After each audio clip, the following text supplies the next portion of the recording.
Well, good morning, everyone, and thanks for coming. And it's just wonderful to see so many people here today. And I know part of the reason is because of the building, but it's also really nice to catch up with so many people. And I can tell by the level of conversation that it's a really good networking opportunity as well. So we want to encourage that further as we move through this morning's session. Just to remind you that this is being videotaped, so if you do want to ask questions, we have some roving mics, so please make sure you have the mic in front of you before you start talking, and it would also be nice if you could introduce yourself briefly, name and where you're from. We have three guests here this morning. We have Judith Dwyer right in the centre, Justin Beilby and Maria Makrides, and I'll tell you a bit more about these famous people in a minute. But first I want to welcome you to do the welcome to country, and I'd like to acknowledge the Kaurna people who are the traditional custodians of the land, and I would also like to pay respect to the elders, both past and present, and extend that respect to other Indigenous Australians who are here present today. This session is an idea that was conceived in, I think it was in Wellington at the Health Services Research Association of Australia and New Zealand last December. And John Carnan, who's at the back, John, do you want to, came up with this idea of doing something to reduce the gap between research and policy. We then, at the end of the conference, as you do, met in the Qantas Club. So there was John and Carol and I, and with their nice wine, we plotted and planned, and this is what happened. So I guess we have to thank the Qantas Club wine for that. But we also have, the three of us come from different organisations, and collectively the three organisations have helped bring this together. So John is the Vice President of the Health Services Research Association of Australia and New Zealand. Carol Davey works here at SAHMRI, and with her boss Alex Brown has been supported to allow us to have this venue and do a lot of the background work and secretariat work for that. And my name is Ellen McIntyre, and I'm the Director of the Primary Healthcare Research and Information Service, and you would have all picked up something from our table as you walked in this morning. So I'd imagine some of you are going back now to clean your keyboards with the brush, or clean your glasses with the lens cleaner, or use your pen with the pens that we've provided. All we ask you to do is that you actually have a look at our website and join in the work that we do, so that you can find out more about primary healthcare and a whole bunch of things around that. Now, this session will finish at 10:30. What we'll start off doing is each speaker will give about a 15-minute talk about what they have managed, what their research has achieved in terms of changing the way we do things.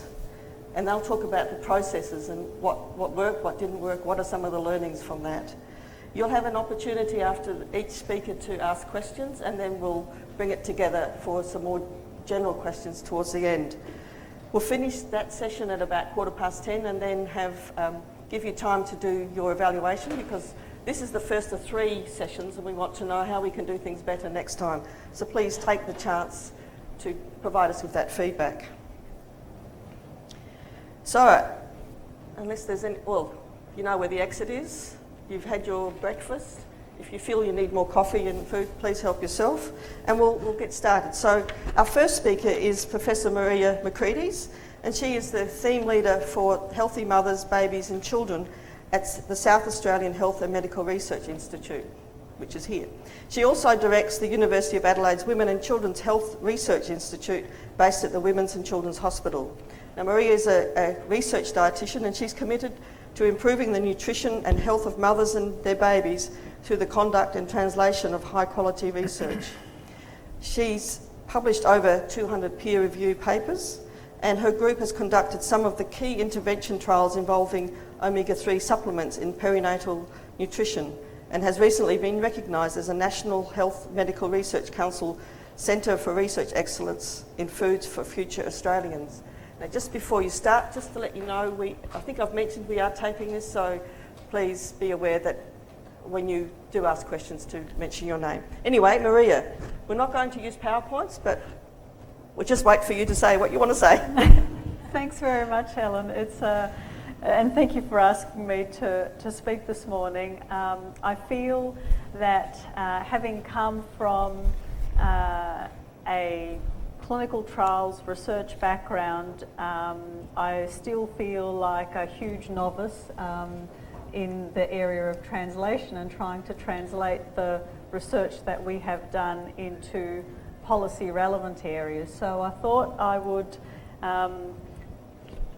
talk a little bit about the fatty acid work that Alan has mentioned, that has really started in the very early 90s and still continues today. So I thought I might give you a bit of a summary of what the science actually says, because I thought that, you know, you created the evidence and then once you had the evidence, it would be pretty straightforward, or people would see the logic in being able to actually take that on board. And so I'll actually summarise what the evidence is now telling us, and then I'll tell you a little bit about what actually happened in terms of food policy or food regulations and some of the battles to actually get some of that changed. And then I'll talk a little bit about another area that we've been active in is iron nutrition during pregnancy, and what may or may not be the better ways to deal with things like anemia in pregnancy. So in the fatty acid area, our main interest has been one of these long chain fatty acids called DHA. DHA is one of these lipids that's basically found in high amounts in breast milk, in fish and fish oils, in the lean tissues of red meat, in egg yolk. So why would this be important for babies? Well, it is quite abundant in breast milk, and we know that it's actually accumulated very heavily in the last trimester of pregnancy and during early life, and accumulates well in the brain and in the nervous system. We know from animal studies that animals that are fed deficient diets actually have issues with learning and with visual acuity. And why did people get really worried about DHA in infant nutrition in the very early, late 80s, early 90s, was that the publication of an original study in premature babies that suggested that these babies who were being fed formulas that at the time did not have any long chain fatty acids in them, but they also were very rich in the competing omega-6 fatty acids in vegetable oils, and they were very similar to the sorts of formulas that were given to rhesus monkeys that showed visual loss with these formulas.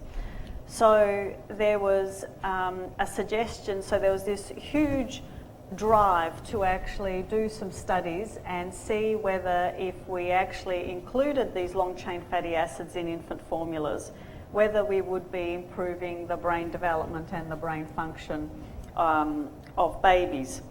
So the work started, and a lot of it was driven by the infant formula industry, because there was clearly a desire to improve the products that they were manufacturing. Of course, the breast milk concentration of DHA varies with the diet. So if you're a vegetarian, you have lower levels, and if you eat an omnivorous person, you have medium levels, and if you eat lots of fish, you actually have higher levels. So there's actually scientific questions about actually if DHA is important, what is the best level, and what should lactating women and women who are breastfeeding be eating. And so from all the work that's happened really over the last 20, 25 odd years, we actually now know that it's the babies that are born premature that are the ones who actually need probably most support with DHA, because they miss that last trimester of pregnancy, being born early, And during that last trimester of pregnancy, there's basically a huge active transfer across the placenta into the brain and nervous system and all of the tissues, probably at about 3 times the dose that's currently in most formulas and also in most of our breast milk. So they probably need a bit of extra support. And that's what the studies are basically showing. If you're a healthy term infant, well, if you're born healthy and at term and you've had the full benefit of that supply and you're breastfeeding and you're getting a good supply of DHA, well, actually you probably don't need any extra supplementation. So do the healthy term babies actually need extra DHA? Well, we still don't fully know, and for long-term development, there's probably not. But there are some data that are relatively consistent that if the level in formula is about 0.3% of DHA, that you do have better visual resolution during infancy. And then you think, well, so what? Does it really matter? Does the vision actually continue to improve? Well, no, it doesn't, because everybody's the same by about 1, 2, 3 or 4. So if you're a healthy term baby and you're breastfed, that's actually the best outcome. And I'm sure Alan will be very glad to hear me say that. And do you really need supplementation in infant formulas for healthy term babies? Well, you know, probably not. But for preterm babies, then yes, there is a need for some DHA and probably extra DHA regardless of whether you're being breast or formula fed. So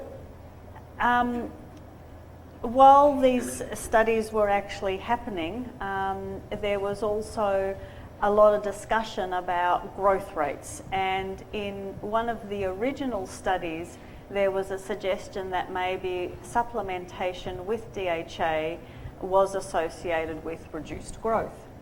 Obviously that set a lot of alarm bells, and the reaction was to add lots of another omega-6 fatty acid called arachidonic acid. So when the regulations changed, they changed relatively quickly, and the addition of arachidonic acid was mandated in the regulations without any real assessment, because they said, well, actually, if you add DHA, you have to add arachidonic acid, and you have to add it at twice the level. Now, that happens to be in our Western diets what is present in breast milk. There's about 0.2% DHA and about 0.4% arachidonic acid, so that was the ratio. But we now know that actually, if DHA is going to work in infant formula for term infants, you need at least 0.3%, which actually means you've got to put double the amount of arachidonic acid, which starts to actually go outside of the range of what might be in breast milk. But nevertheless, that actually really does highlight that, of course, you know, issues of safety are actually, and risk are perceived to be very important, and quite rightly, but sometimes there is actually change to prevent risk without the sort of evidence that you actually may expect. Not saying that you actually need to do the same, the onus of proof will be exactly the same, and it won't be and it shouldn't be, as it is for efficacy, but the balancing the risk and the benefit, and sometimes not overreacting for a perceived risk, I think is something that actually is important. So what actually happened with the regulations? after the initial set of studies, it was mandated that DHA could be added to infant formulas. It was as an optional nutrient, which actually made a lot of sense. So not everybody had to add it if it was an optional nutrient. But as I said, if it was added, it needed to be added in this 2-to-1 ratio. And what does that imply for breast milk? And if you're thinking about preterm babies, that actually the data are showing that you need a lot more. You probably need about 1%. So what does that mean for those formulas? That you need to add 2% of arachidonic acid that's actually never found in breast milk. It's actually, you know, no one has ever tested that in a clinical trial, in a natural experiment. It actually doesn't even exist in what you would normally expect. So, of course, people don't want to supplement at that level, and then the regulators said, well, actually, because that doesn't exist, we'll actually cap it all at 1%. So the total can't add up to more than 1%, which actually means you never cover the requirement of a preterm baby. So that is actually a bit of a problem. And you think, well, actually, okay, so if you are then thinking about the woman providing milk for her child, who is preterm and is expressing milk, what happens to her milk when you supplement her with DHA? Well, it goes up, but the arachidonic acid level never changes. So even if you give her enough so that she's producing milk that's at that 1% level, which is typical of the fish-eating communities in Japan, their arachidonic acid level never changes. It's always still at 0.4. So the regulations there don't actually quite match. And it wasn't until there was actually enough data that we were able to do a systematic review involving both term and preterm studies that when the Food Standards Code for infant formula was being reviewed about 5 years ago, that ratio was dropped to be at least 1:1. But that took about 10 years, and it was actually something that was done through Codex, so that the international standard that forms the basis of the food regulations that many countries adopt. And that actually becomes really important because that's actually the basis of a lot of the free trade agreements that actually allows movement of food across countries.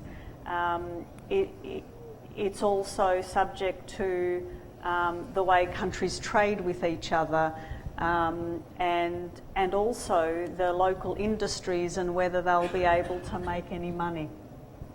One of the other interesting asides that was happening about this 2:1 ratio is we could never really understand where the 2:1 ratio came from, other than it was typical what was in Western breast milk in the US.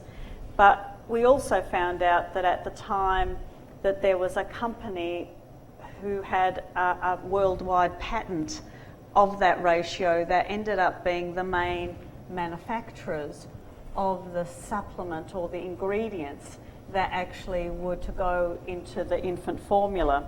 So there's a lot of complex issues, and if you're thinking about those sorts of things, especially around food policy and food regulations, there's issues of trade agreements, fair practice, not disadvantaging people, and along the chain, everybody needs to be able to make a profit, so that there's actually a dollar value or an economic implication, and things will never actually get to market if there is not an incentive for everybody along the way to be able to to make some money. So I think that's sort of been a huge learning for us, and just because you might produce a beautiful clinical trial, if it actually doesn't have anywhere to go and somebody can't market it somehow, or it's not going to, and I guess from the health system, going to be a way maybe to, there's going to be an incentive somewhere along the line either to make money or save money, then I think that's actually a pretty important consideration. The other question that was asked was around was some projects that you've been involved in that actually didn't really end up seeing the light of day. And so I'll be short here. And this is around the use of iron supplements during pregnancy. So people often do suffer iron deficiency or anemia during pregnancy. And we've got beautiful studies that show that the best response is with 20 milligrams of iron. Most without side effects, without black stool, without gastrointestinal side effects, and so that the woman has all the appropriate comfort. All the supplements for iron to treat anemia that are listed with a TGA have at least 80 milligrams in them, and they're the ones that cause all the side effects. And iron's really cheap.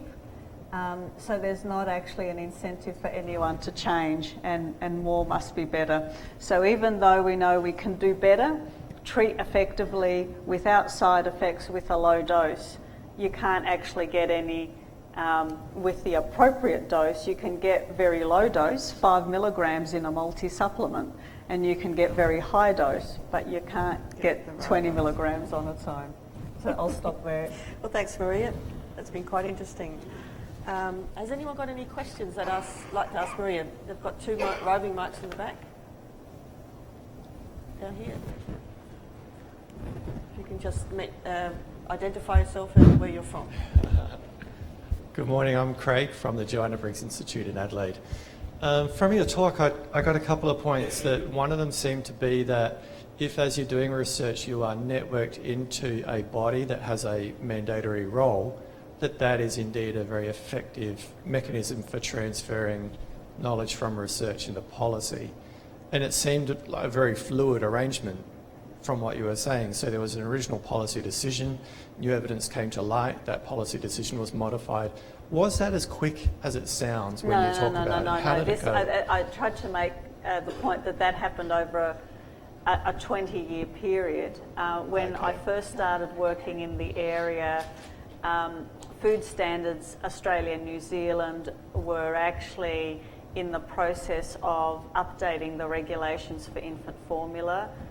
To finalise that took 10 years, and they're now reopening the file and want to actually look at what they should update now.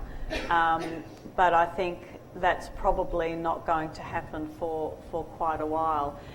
The relationship with both, having relationships both with the regulators as well as the industry, I think has been important. But people, the regulators and the industry are clearly governed by different things, and the industry tend to look, they are driven partly by the research, but they're also driven strongly by their markets and their market share, and what they think will sell most product. And sometimes you're in favour with them and sometimes you're out of favour, depending on whether they like what you're saying. And the food regulators and the people who are looking at those sorts of regulations are hugely driven by risk and seem and the last thing anyone wants to do is actually create any new risk where one doesn't exist, and that's quite appropriate. And so they're coming from completely different points of view. And I think the example that I gave, I was trying to show that sometimes being so risk averse can actually create other problems, but it's actually a pretty difficult balance to find, and you know, their main job is to actually create regulations that will protect the public, so they have to be risk averse by definition. Any other questions? Okay, we might move on to our next speaker then, Professor Justin Beilby. And Justin's from the University of Adelaide, where, as most of you know, he's the Executive Dean of the Faculty of Health Sciences and has been there since 2005. Prior to that, Justin held the position of Professor and Head of Department of General Practice at Adelaide Uni. He's been involved in research and evaluation with workforce planning, primary care financing, chronic disease and the quality use of medicines for over 20 years. You know, it really doesn't show, does it, that these speakers have been busy for so long. So it must say something about doing research. He's published widely in asthma, diabetes, point-of-care testing and primary care financing, and he's been intimately involved in national and state health policy research. He's been on a number of committees in relation to that. Justin's been a member of the Strategic Research Initiatives Working Group of the NHMRC, and he's a commissioner in... He was a commissioner in the National Hospital and Health Reform Commission, and he has extensive experience in the health system reform, having been a member of the Clinical Senate and SA Health Performance Council. So Justin, tell us your story. Thanks, Ellen, and it's a pleasure to be here. It's just a fantastic venue, and it's lovely to see so many people here today in this magnificent view. I want to pick up three lessons I've learned over the last 25 years about working in this really quite exciting space, but very challenging.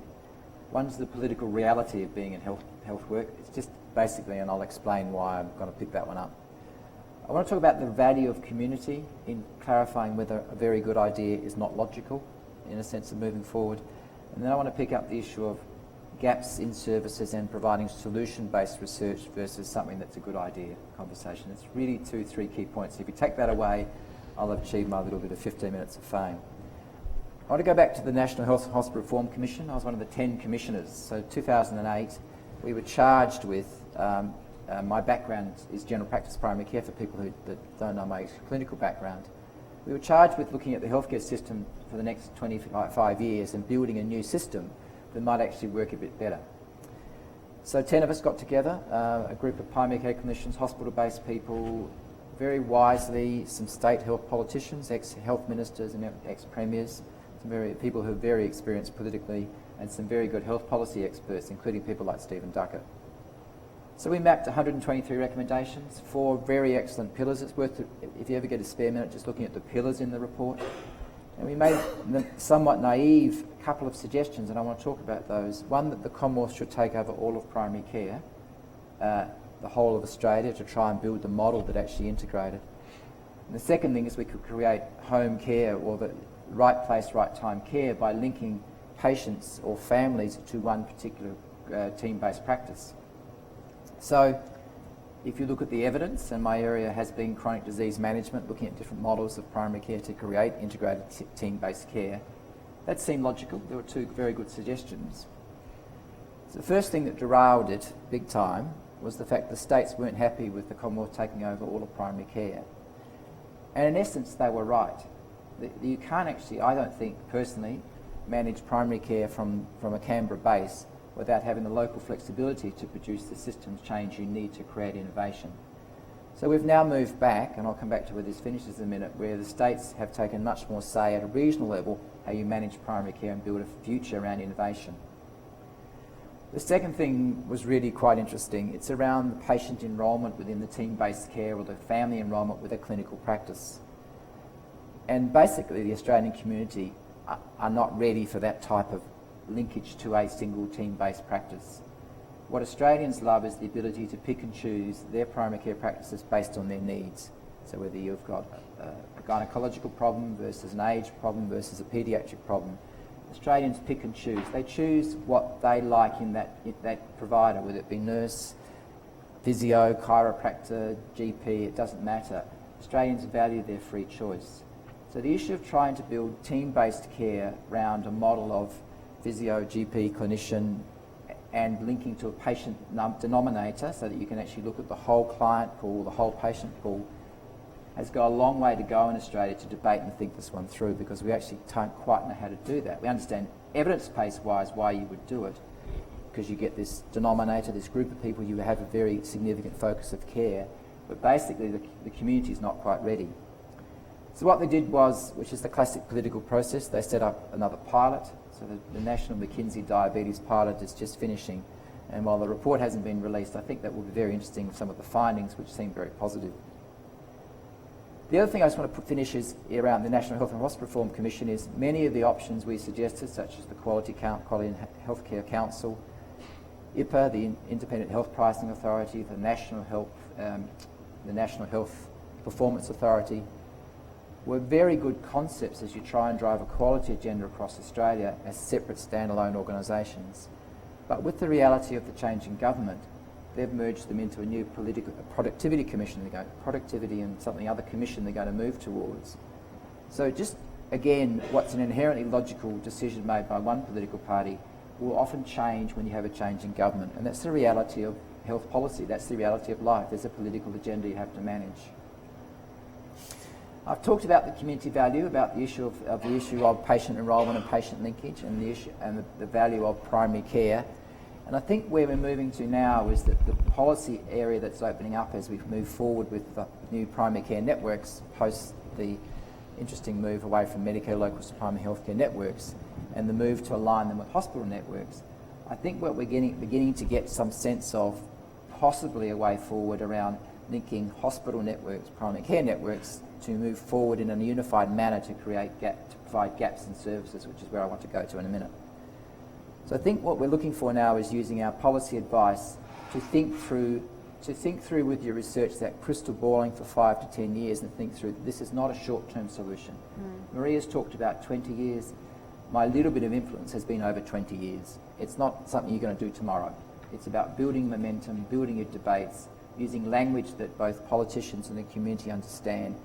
Bluntly, it's not published papers. It's about getting some précis, and it's the corridor conversations with the key players that make decisions with a very well-structured thought that's important. So getting your language right, choosing that walk down the stairs, you have to have the evidence. I agree with Maria, but you've got to learn how to use the evidence in a language that gives you to alert and tinker with people's thoughts. The political system has many people pressuring it. It's about getting that mix of solutions. So there are two things, and I want to move on now to gaps and solution-based work. And I think this is where we as researchers have to think carefully about where do we value, where's the evidence base empty, as Maria's talked through, where can you gather the evidence? Is it systematic reviews? Is it other policy type research? Is it qualitative work? Is it community-based work? But it's about picking the gaps that solve the purpose, move forward. There's no doubt that the translational focus of what will be this huge precinct once it's delivered is an area that we actually have to think more smartly about where we're trying to go. So I want to finish with a conversation around Health Workforce Australia. Fascinating. Other area aside from chronic illness, because of my job, has been workforce planning and modelling. So there's been a surfacing supposed tsunami of medical students, and I'll actually deal with nursing in a minute. There is no tsunami. Can we just close that loop down now? It's just a matter of how we position the medicos into the future. But what was missing about 5 years ago, and one of the things we said in the National Health and Hospital Reform Commission, was we needed some national workforce planning and ability for Health Workforce Australia, which was created in parallel to our work, to drive some workforce reform, create new training spots, but actually most importantly to model our workforce into the future. So there was a gap in policy. We didn't have the data. We couldn't clarify whether we had enough medical students coming through or there wasn't enough medical students. So the issue that I've increased, and I work with HWA as a clinical lead or clinical support person around that, and if you look at the report Health Workforce Australia 2025, that has been absolutely groundbreaking. For the first time we can have a debate about whether we've got enough medicos across Australia, and we can control this growth need for medical schools because of other policy issues. So that gap in services is what I learned out of that piece of work, and that's really guiding lots of thinking around medicine. Importantly though, it's actually evaluated for nursing and for other allied health groups, because if you look at the nursing side of the equation, we will have a huge gap. While we're perceived to have an oversupply at the moment, By 2018, we will have, when many nurses will retire or go into to move on to other things they would like to do to finish off their lives, we will have a gap in nursing numbers. And that starts to set another policy agenda which is about providing key data which is about workforce, that issue of workforce and trying to marry that in. So I guess what I'm trying to, so that's another evidence where you can actually find a gap, get the right research framework, get the right policy players around the table, the colleges, the universities, and I can't emphasise enough that health policy requires, I was thinking as Maria was talking, it's a very team-based work. You physically can't do this desktop-wise. You've got to think through carefully when you put your teams together, who do I need? And increasingly, I think, as there's a move to bring consumers and into those research on day one, it's actually a very good barometer. Does this make sense? So there's things that we as researchers think, that's a very good idea. And I go home and have an argument with my son and my wife, and they say, it's rubbish, Justin, it's not going to work type of conversation. So I think it's about getting a sense of that balance. It's about bringing teams together that you can actually build a relationship of trust, that you get all the views before you move forward, and looking for where those gaps are being served. Now that's, and I think that's probably the lessons I will put on the table. Happy to take questions, but great place to work, but it's a long haul, and you just need to think through, be patient through the discussion, and as you build your influences as you go forward. So I'll stop there. Thanks. And I guess, having been in the field for a while, when you look back 20 years and what the situation was like then to what actually has been achieved, it's quite gratifying. But when you're an early career researcher and you haven't got that hindsight, it feels like it's overwhelming. And I think there, just having a team-based approach is good, because you can work with each other and support each other. If you're on your own, it's really tough. Speaking of being tough, if people at the back would like to sit, we have a whole row of empty seats right down here at the front. So while we're waiting for the first question, please feel free to move down here. Does anyone want to ask Justin any questions? Over here.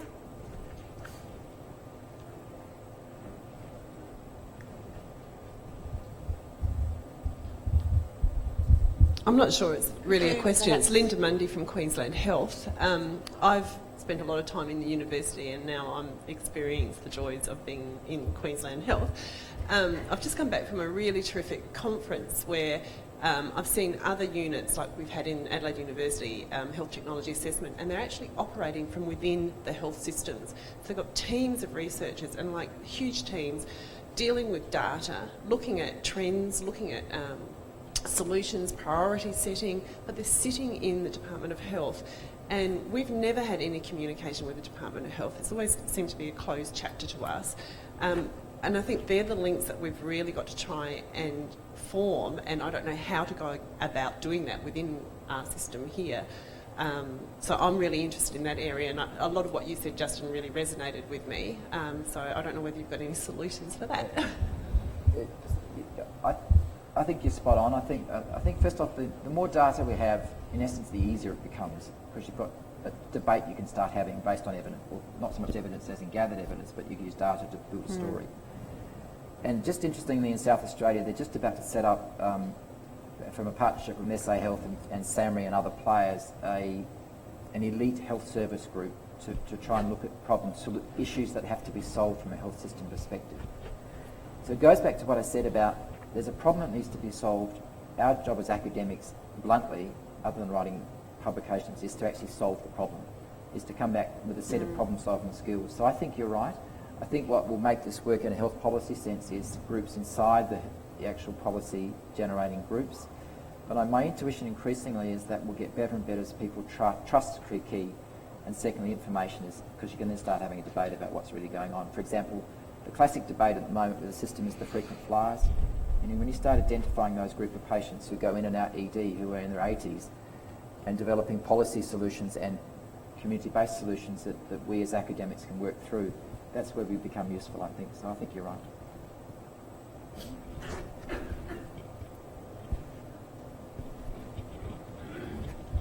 Hi, Tori Wade from Discipline of General Practice at the University of Adelaide.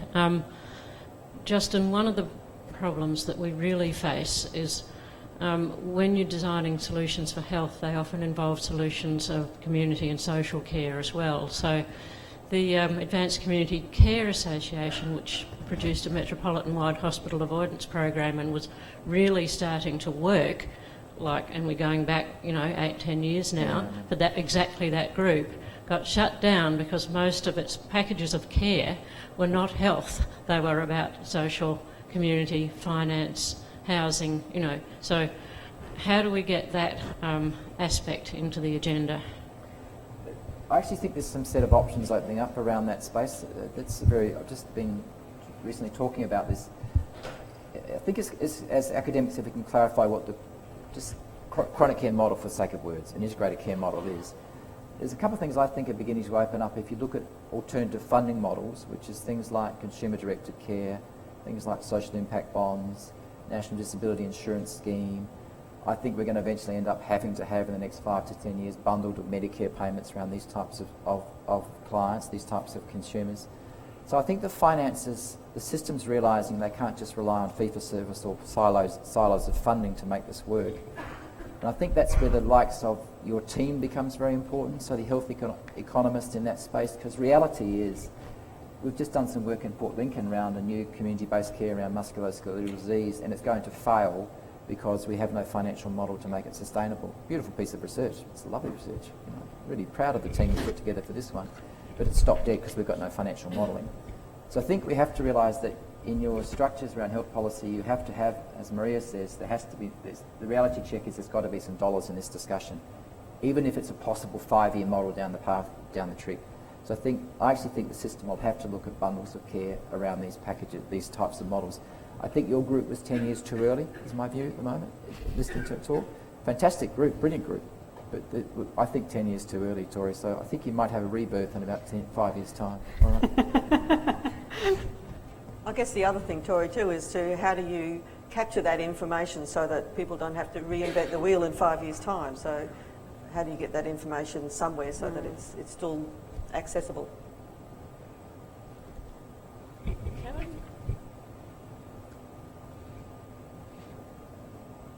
Karen Williams from Flinders. Hi, Karen. How are you going to get Australians to change the way they think about picking their clinicians and practitioners? I guess there's a couple of things that come to mind. Reality may do that. Some of the recent changes around Medicare and the co-payments are going to force people to be more thoughtful about where they want to go. That's the first thing.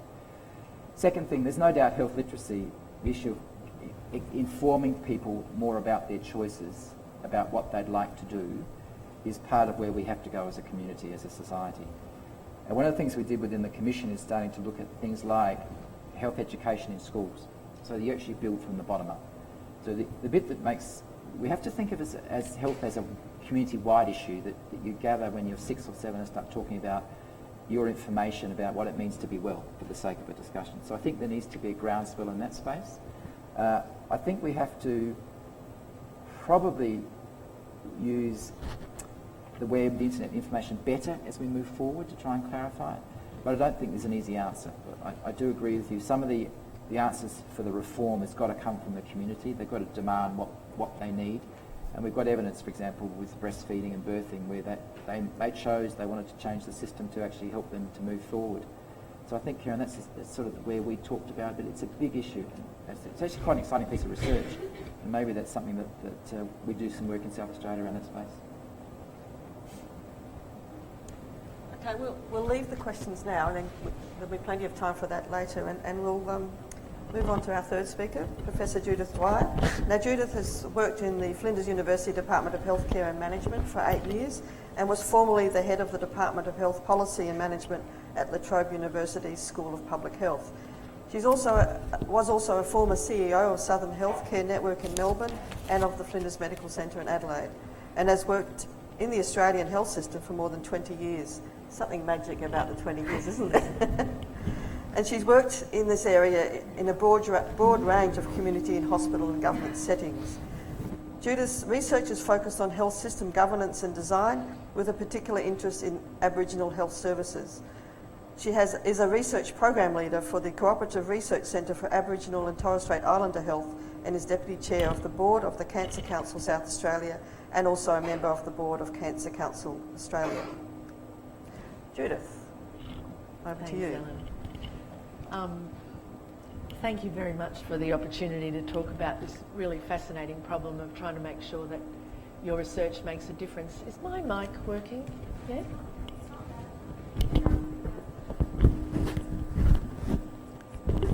Not sure where the mic people are. It's all right. There's always a hardware solution. Just bear with me.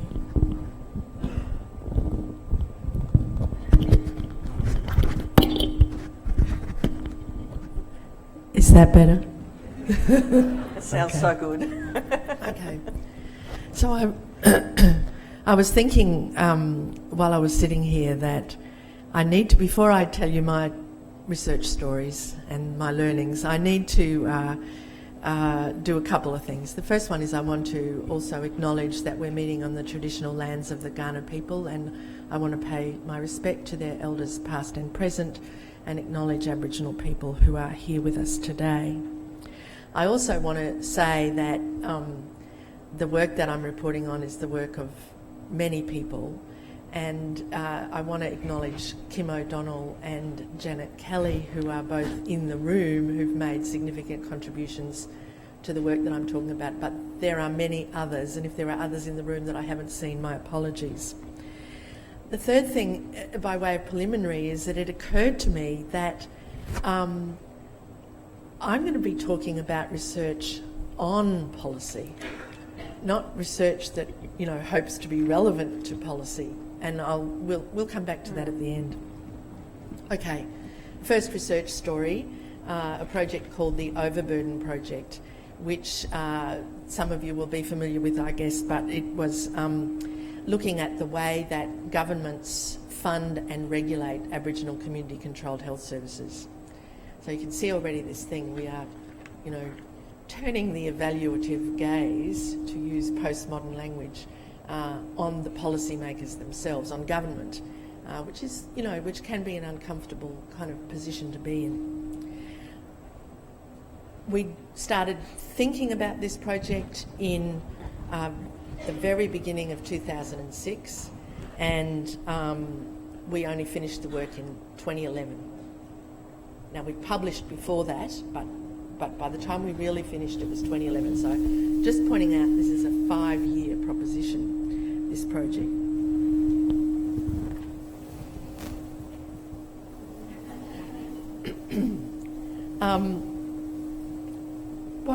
What we documented was something that everybody in the world of Aboriginal health services, both in government and in the field, knows, which is that these organisations work in a funding environment which is complicated, fragmented, and brings a huge overburden of administrative work. It is, I know. I'll give you that one.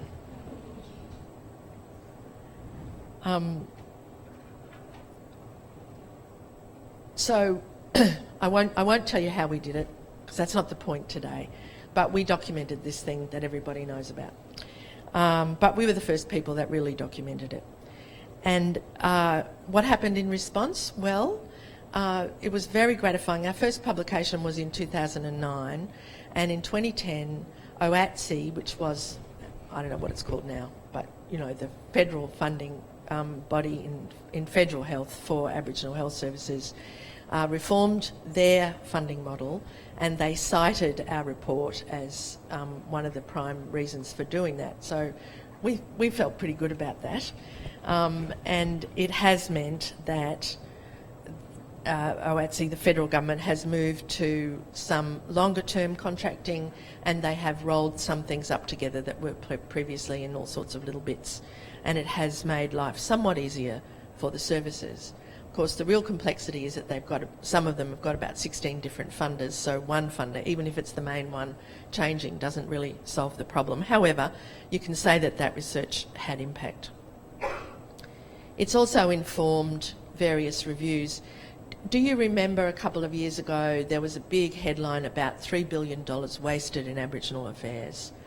And it was that headline came from a report that had been prepared in the Department of Finance for Cabinet, and this guy, Dr. Johnson, had gone through across the full range of Aboriginal affairs, looked at what was happening, came to the conclusion that a lot of what was happening wasn't effective. That report also cited the work that we had done as good evidence about the way that what government is doing isn't working in Aboriginal affairs.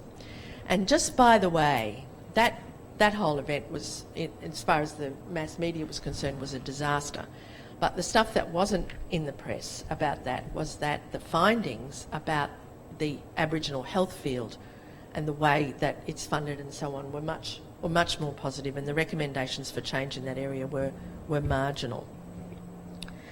And to do with this sort of bundling up, that needs to happen. So it's very nice when you see the policymakers citing your work, and the Australian National Audit Office also cited this work. Are things better for the services as a result? Well, yes and no. I've talked about OATSI changing how it works, but of course they're not the only funder, and a lot of the other funders are still doing very silly things. There has been real progress on the data that is gathered about the services, not because of our work, but because it was happening anyway, and systems are becoming better, and that side is also improving. And in fact, in some areas you can get better data about what's going on in Aboriginal community-controlled health services than you can in mainstream primary health care. But there is a knot that is still to be solved at the heart of the contracting that goes on between governments and these NGOs that are Aboriginal community-controlled health services, and that is about a way to do accountability that's workable in an environment where there is a very low level of trust. That's something we're worrying about now. Okay, so that's a story where some fairly difficult research on the work of governments actually was the results were accepted, and some improvements have been made, though there is still a lot to be done. You know, when you go to a job interview and you get asked to say your fault, and you say, "Oh, my problem is I work too hard," or whatever. You know, well, the second question was supposed to be about telling a story where things hadn't worked.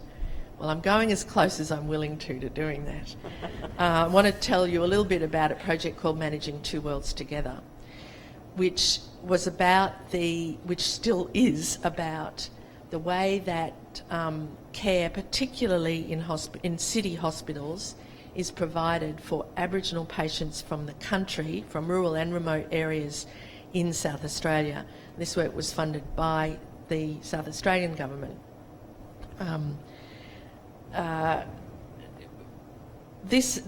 one word that probably you could take home to remember the Managing Two Worlds Together project is complexity, in the sense that these patients have the most complex patient journeys that you could possibly imagine, including for very remote people travelling for 3 days to get to an outpatient appointment, and then possibly being 20 minutes late because the bus was late, and being told that you'll have to come back next week. So, these are very difficult situations for the patients. We started thinking about this project in 2007. It was funded in 2008, and it's since it developed and got more funding, and so it isn't even actually really finished yet. So again, these are very long-term endeavours. Again, I won't tell you about the results because there's a website. Just type in Managing Two Worlds Together and you'll find it. But we developed ways of framing what seemed like this incredibly complex and difficult patient journey, and we think that those framing ways are a contribution. But what we discovered in talking to the people in hospitals, and let me say, we talked to 60 healthcare staff and some patients, Aboriginal patients who had undergone these journeys, that a lot of the people were very thoughtful about what they were doing, and they were designing solutions to unbelievably difficult situations, sort of on the run, day by day, and in effect kind of having to redesign them a lot of the time because they weren't being bedded down. One of the mysteries at the bottom of that problem was this idea of equal treatment, and I'm just going to read you one quote from someone that we interviewed talking about the way of providing care for country Aboriginal patients. "It was like you treated them like any other Tom, Dick or Harry that came through the ward. We did our normal treatment, did what we had to do, and when it came to discharge, yeah, you just did the normal protocol for everybody, and that's been my experience for 20 years. ... I guess I recognised that it wasn't working." And, you know, that sort of sentiment was expressed more than once in these interviews. And when you dug down into it, what people were saying was that they had a commitment to the principle of equal treatment, which in a public system is actually a good thing, but they were failing to add on the caveat that's always there about equal treatment, which is according to need, because there was an inhibition against recognising the legitimacy of the needs or the legitimacy of responding to the needs of this particular group of patients. So what we discovered, which was not a surprise, but what we found we were up against was institutional racism. Now, I'm not talking about the minds of the staff involved, not even that one who had moved on, but you don't have to intend to be racist when you work in a system that's set up to enable that, in fact to almost require it of you. And what we figured, so then we looked at, you know, that we have all this wonderful, beautifully worded, high-level policy, the cultural respect framework. We have legislative provisions that say, in the Healthcare Act, one of the objects actually says that care has to be provided with respect for Aboriginal cultures and ways.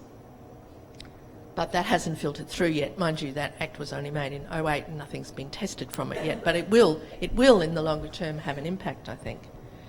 But what we concluded about that was that the staff who are trying to provide good care are left with a situation of both responding and denying the need to respond, or at least the system is denying the need to respond.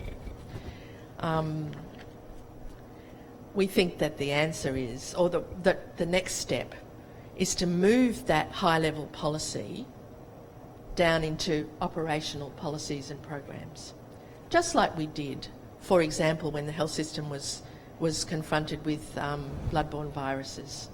And, you know, everyone stood around scratching their heads and thought about quarantining people with HIV for about 3 minutes. And then they figured out universal precautions. And then there were several years when you couldn't turn around, but you didn't find a new policy or protocol or a new sharp spin or, you know, whatever to respond to that, to make care safe for both providers and patients in a different kind of world, different environment. What we haven't had is that cascading down into operational policy and procedure of a serious, sensible, business-like response to the huge complexity of the patient journeys for this group of patients. These problems affect a lot of other people as well. It's just that country people who are Aboriginal have got all of them. All of the difficulties of access affect them and they interact with each other. If we made it better for those people, we would make it better for a lot of other people as well. Okay, so I said this was my go at a failure story, and I can tell you that an Aboriginal patient coming down from Oak Valley or somewhere to Adelaide probably wouldn't notice that things had changed radically as a result of our project yet. But we remain hopeful. Janet in particular has been doing some really good work on using the tool of patient journey mapping to help staff understand what it is that needs to be done and find a way to build it into normal business. So we're hopeful about that.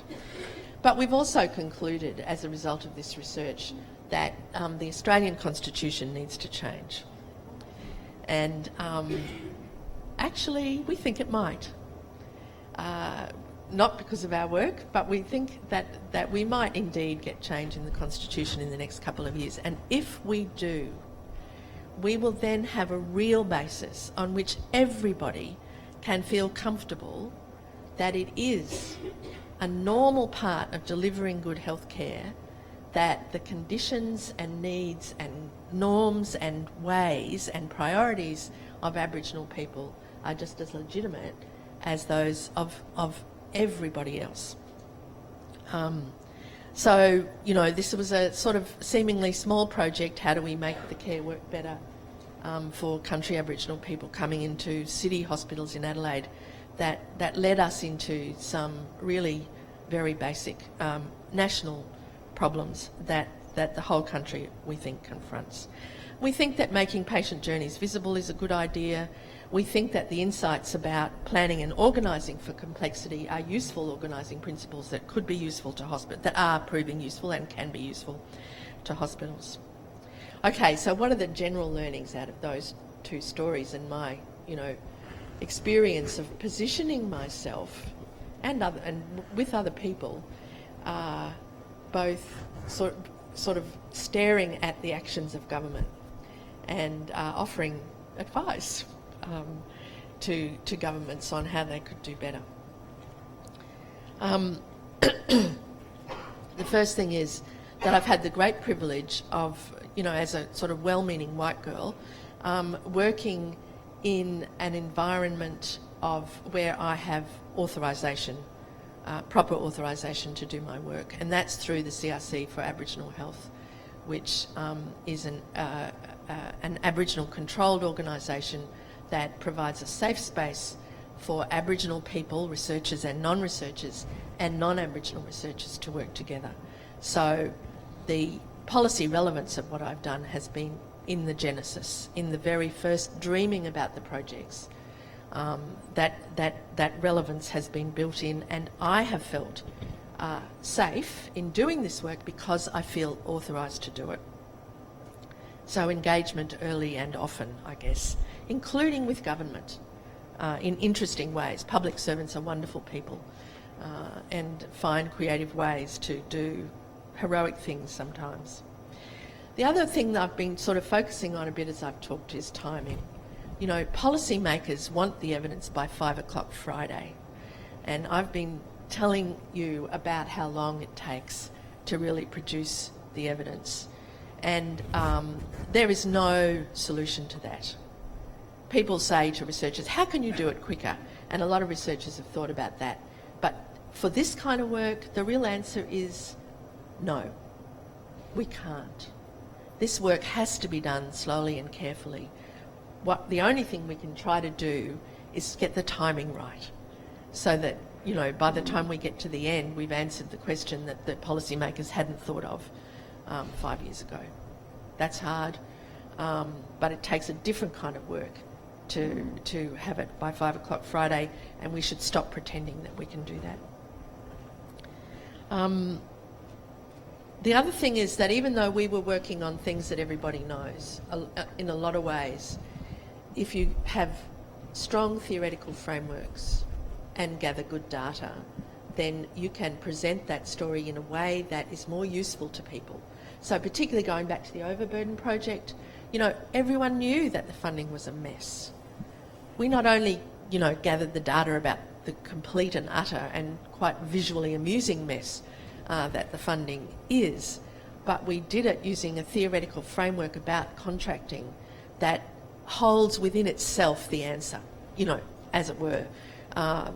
Strong theory does that for you. It gives you the framework to make sense of what you're looking at, and that my experience is that you either have to find or make a strong theoretical framework to be able to have a story that is not only credible but provides real pointers about what way to go, reliable pointers about how to go. And the final thing I want to say is that working in the way that I and others have been working with community organisations and with government is kind of a bit wild and hairy from a research point of view. Oh, for the elegance of a randomised controlled trial. You don't get it in this kind of work, and you can't simply pursue, you know, the angel dancing on the head of the particular pin that you're interested in. It's a different way of working, but there are frameworks for doing this as well, and you can get there. It may take longer, but maybe not. I haven't seen any evidence about that, so I remain unconvinced. I'll stop there. Thank you, Judith. Okay, open for more questions. And we have the roving mic, so put your hand up if you need a question. Down the front here. Perhaps you'd also like to think, well, what sort of key messages are you going to be taking away when you leave here today? Go on. Stephanie Moss. I'm an alumnus of UniSA. I don't know that there is equal treatment. When I've been in a hospital doing my clinicals as part of my studies, one of the things that I've noticed is that people have a thing about hygiene with Aboriginal people, and they almost push them away, and they assume that they have bad hygiene and so on. And sometimes I've seen Aboriginal people pushed into corridors and sort of left waiting while other people are dealt with, and staff don't deal with the Aboriginal patient much at all. Now, I don't know whether people have seen the latest New Scientist, but there's a Dutch chap, who's been studying his own microbiome. I don't know whether you know at the moment with citizen science and with individual scientists, they're starting to look at microbiomes either in the environment, in looking at infectious diseases and so on. And in any case, this Dutch scientist, one of the recommendations that he makes is that in fact you don't wash yourself as often, and that actually improves the way in which the microbiome work on the surface of your skin. So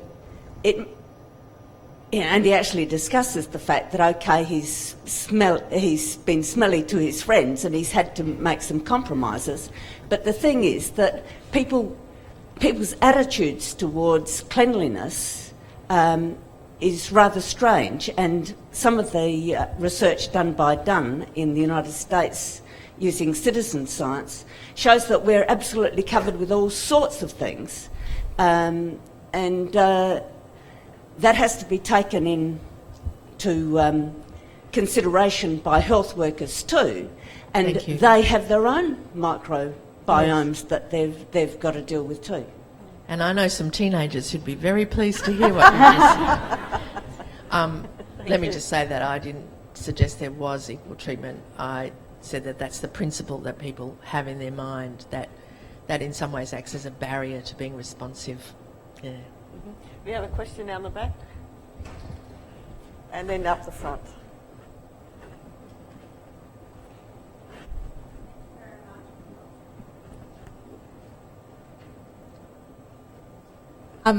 Thank you very much for your talk. My name is Jill Benson. I'm a GP. I work with remote Aboriginal communities and with newly arrived refugees. My question is about the gap between research and policy, because I think what you were saying was that you were looking for an answer that would give us a way into health equity for people who are vulnerable in our health system, which is something that I think we all want, but that the research was showing you the complexity of that.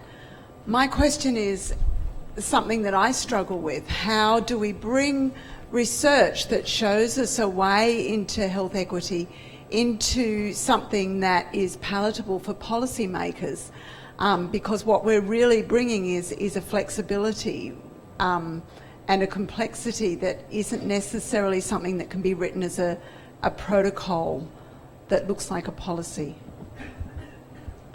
Thank you.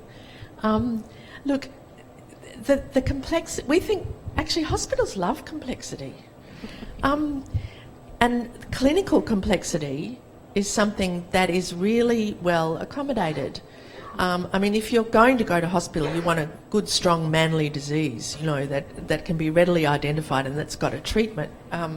And the more complex, in some ways, the better.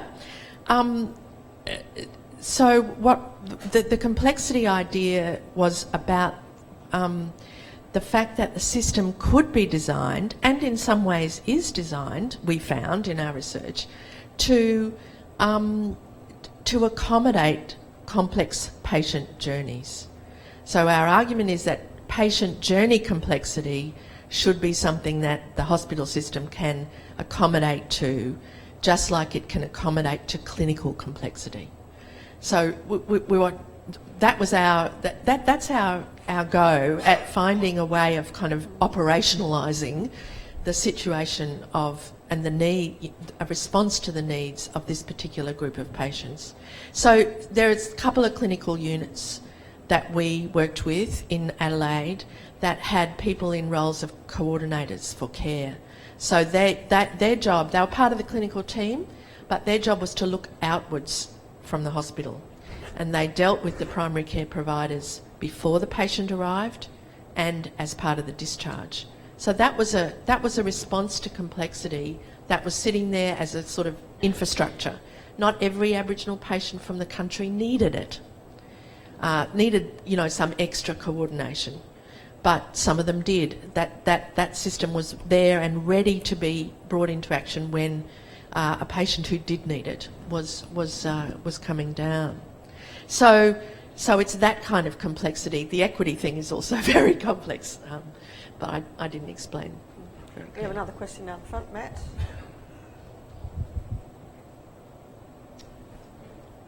And then, yes, someone in the picture. Matt Fisher from Southgate Institute at Flinders. It seems to me that in governments, state and federal, and in the delivery of public services, there is a couple of things going on. One is about sort of reform process that is now almost constant, that government departments are in the process of constantly shifting the deck chairs around and changing how people work, and people are in temporary positions, and it seems almost endemic to me. And the other thing I think is that there's always a relationship between a bunch of regulators and a bunch of service deliverers, and that there's a danger in there of the regulators trying to micromanage the service deliverers constantly through more and more policy. So I guess the question is, as a health research community, is there a danger that we actually contribute to that preoccupation with the idea that there must be a perfect formula out there somewhere, and we just need to constantly reorganise ourselves until somehow we latch onto it? And are there things that we can do to avoid contributing to that? I might open that up to all three. Yeah, that might be a question for all of us, but it seems to me that that risk is there, whether we provide evidence or not. And we can take that risk into account in our work and try to minimise it, but we can't control what people do. Is that better? If I have it up closer to my mouth? I think it's the reality of what we deal with. So I think the way that I've managed it over many years is to try and identify the more senior part of the bureaucracy that may stay longer if I can sort of play out my thinking a bit. So if you start working out what's your key contact and the person who understands the issue as best as you understand you're trying to deal with, is that one-to-one relationship is crucial. And that's the face-to-face work. And that's the issue of going, whether it's SA Health or whether it's the networks or it's Commonwealth, it's getting those one-to-one relationships that allow you to get those phone calls, that type of working. And I think that's the only bit of work that when I started this work 20 years ago, some of my earlier mentors said they all change. They won't be there in a year and you'll have to find someone else to communicate with. I've sort of gone past that. The reality is it's too important a topic, and if you've got something that needs to move forward. So I think it's that self-confidence. If the story's right, the time will come, and that you just need to identify the key decision makers as you move forward, including the politicians. And it's really important that you build those relationships with the politicians in the same space. Do you want to add to that, Maria? Could I just make one comment on that? Yeah, of course.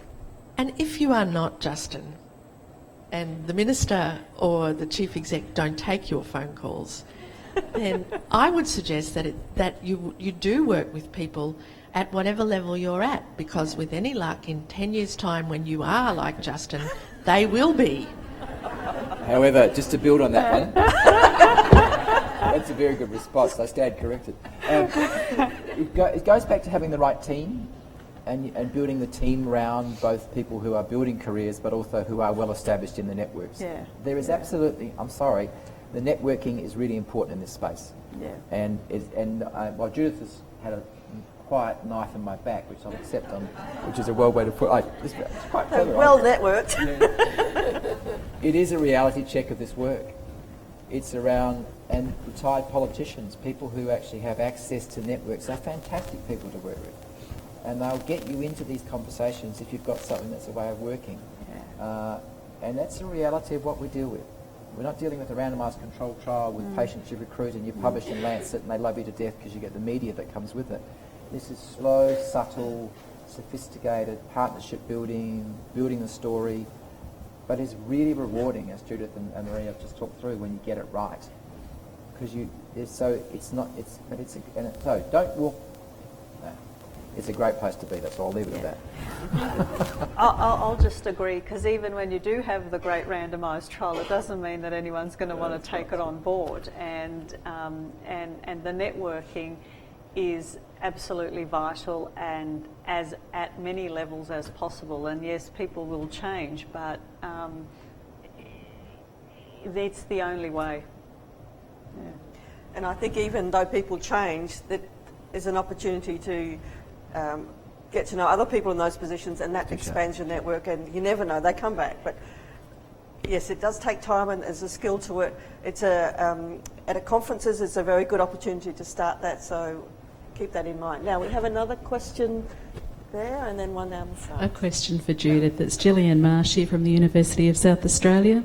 Judith, I'd just really like to ask you, one of the things you mentioned was the importance of a strong theoretical underpinning within research.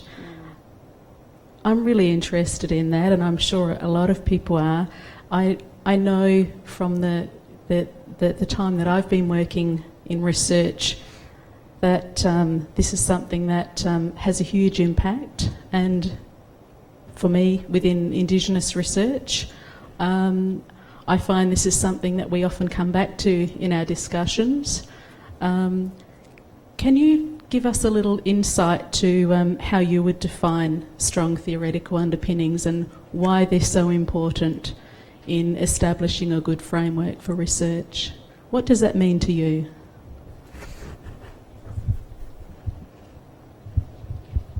That's a hard question, actually, isn't it? It's there's something, that concept of the unconscious competent or whatever it is, that that tacit knowledge that it's hard to surface. Often I feel like I go searching for a theoretical framework and I don't know what it's going to be, but when I find it, I recognise it. And I mean, I promise not to tell you about contract theory, right? Because it's really, really, in some ways, abstruse. But sometimes people have been thinking about these things in fields, a bit far away from you, and with luck, sometimes you find them. And then other times you've got to develop them. I mean, in the Managing Two Worlds Together project, what we found was that there was not a method of patient journey mapping that worked for the situation that we were in. And in order to develop one, which we think we've done, you have to go really deep into some theory, an Aboriginal theory about the dimensions of health, and another one that we developed ourselves about how to organise the barriers, as it were. But yeah, getting all this stuff organised is what theory does for you. Thank you. Now, we've got one question down here, and then John Carnan can ask the last question. And what I want the speakers to do after that is to give us their take-home message, and then we'll draw it to a close. So, okay. Thank you. Lee Martinez. I actually hold a joint appointment with Country Health SA and the University of South Australia. My university appointment is as a mental health academic, and with Country Health, interestingly, the title of my position is Knowledge Translation, which has been interesting and a journey that I often ask myself, am I doing it? I just want to add some comment.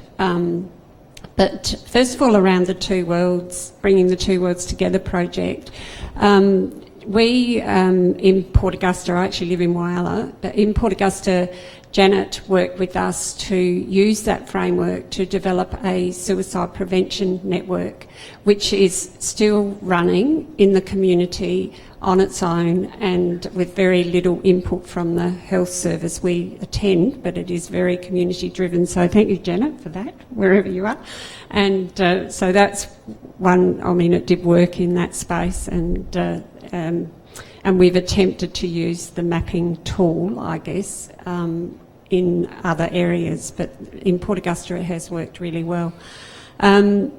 Also, I think the complexities that you talked about, Judith, of the patient journey for an Aboriginal person, and similarly in mental health, those complexities are very similar, and if you add an Aboriginal person with a mental illness to that, then it even gets more complex. And I just wanted to make a comment about my role in that I see it having your foot in both camps as a huge opportunity.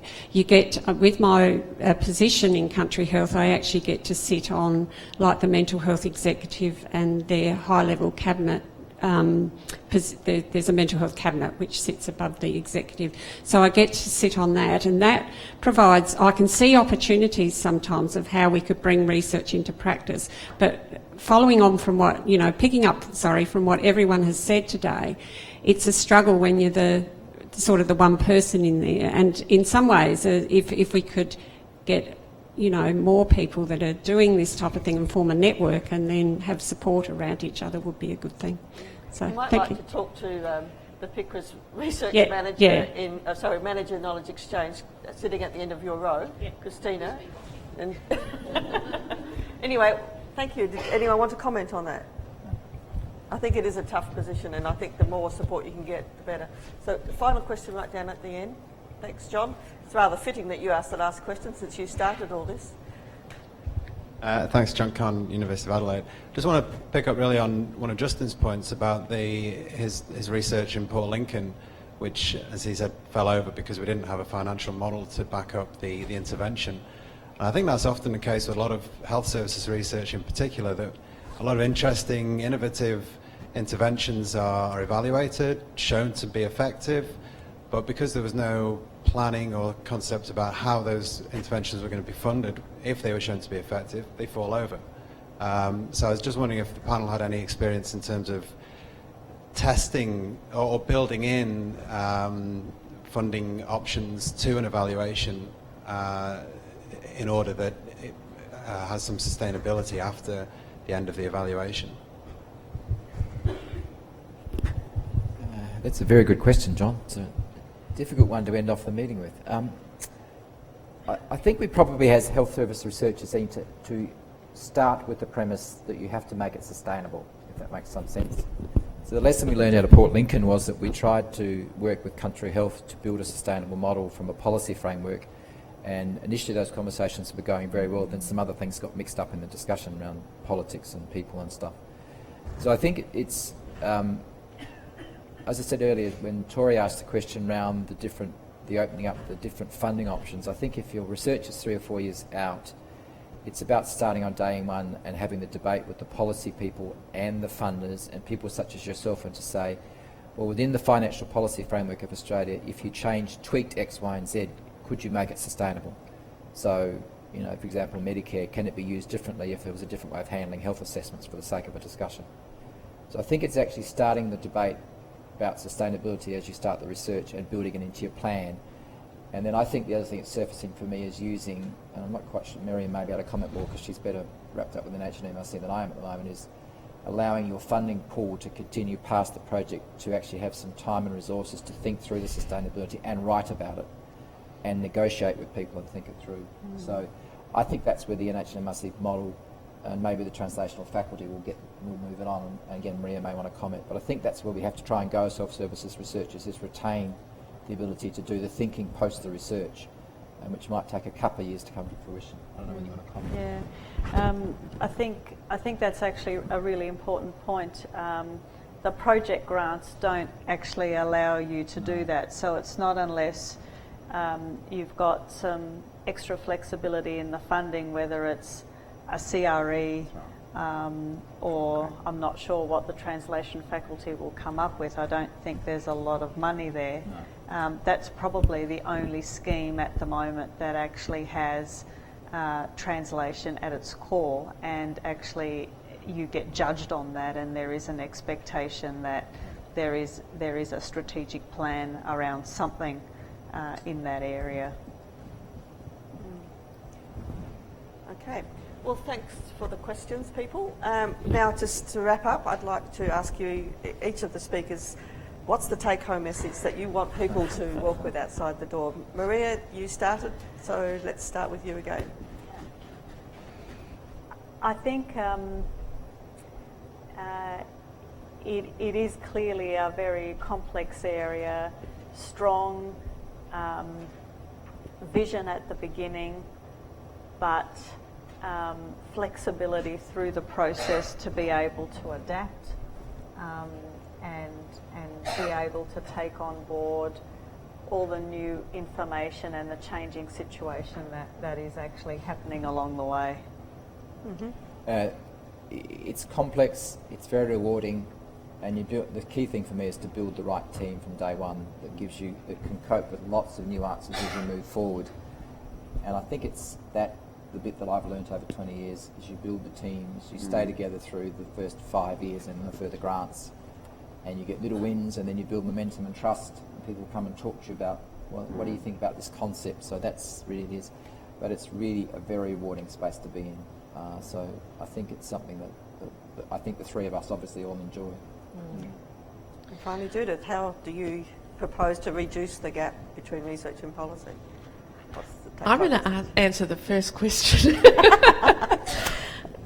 I think that there's a big message from the experience over the last 20-odd years of the Cooperative Research Centres program, which is about working with industry, that CRC language. What it means is health system and government for us, working with industry to define research questions or research areas and then questions, so that you know that you're looking at something that somebody's interested in knowing about. Thank you. So please join me in thanking our speakers. It's been very good. Now, as we mentioned at the beginning, this is the first of a series of 3. Our next session is on June the 16th. Here in the same venue. You'll be given more information as we develop it, but it'll be looking from the other perspective, from the research user, the policy maker's perspective. So it should be a very engaging, and tell other people about it too, because you don't have to be here for the first to come to the second and third. You can come, more people can come as well. you have evaluation forms on your seats. Can you please complete them and put them in the box as you leave through here? Thank you very much for attending, and we look forward to seeing you next month. So have a good day. Thank you.